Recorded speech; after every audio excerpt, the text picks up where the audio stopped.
Welcome to Berlin. Today, we're going to build a core set of sightseeing vocabulary by following Anna on her walk to the city's most iconic landmark. This is our destination, the Brandenburg Gate. In German, the word for gate is das Tor. To get there, Anna walks down this wide, tree-lined path. This is die Straße, the street. Specifically, she is walking along Unter den Linden. Just past the gate lies this massive green space, der Park. And when Anna needs a moment to rest, she finds a spot to sit on die Bank, the bench. In German, every noun has a gender indicated by its definite article, der, die, or das. To help these stick, we assign a color to each on screen. We use blue for masculine der, red for feminine die, and green for neuter das. By linking these color-coded articles to the actual landmarks in Anna's journey, you create a visual shortcut. This layer of information helps the grammatical gender feel like a natural property of the object, rather than an arbitrary rule to memorize.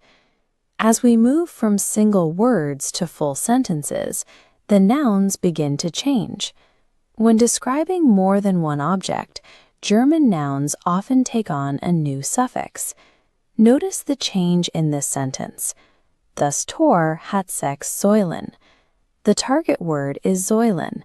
In its singular form, the word for column is die Säule.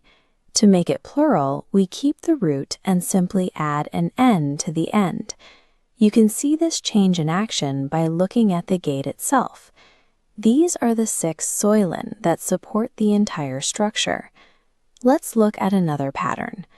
The word for horse is das Pferd. To pluralize it, the article is dropped and an E is added to the end, giving us Pferde.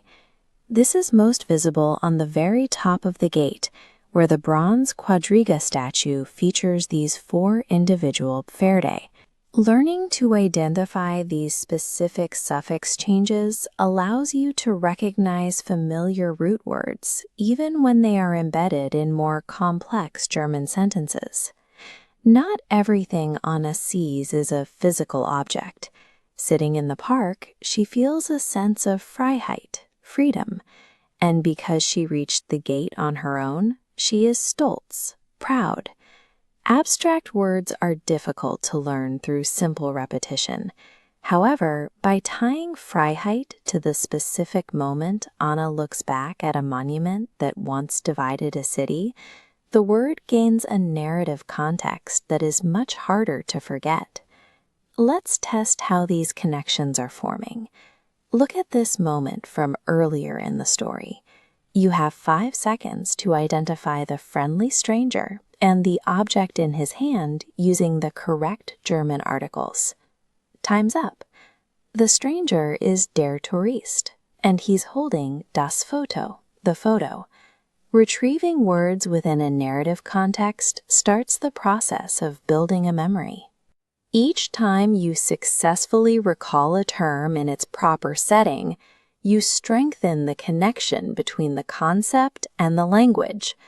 Let's try to comprehend a full German question. What is being asked here? Wie viele Säulen hat das Brandenburger Tor?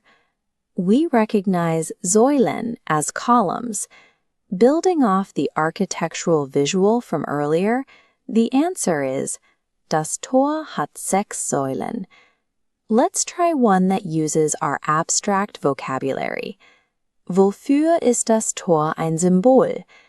Thinking back to Anna's realization in the park, the answer becomes clear. Das Tor ist ein Symbol für die Freiheit. We've covered 10 essential words today. On screen, they are organized by gender into our 3 color-coded categories, with our adjective at the bottom. Grouping your vocabulary this way gives your brain a structured map to pull from when you're out in the city. Review this framework and you'll be ready for the next chapter of Anna's story.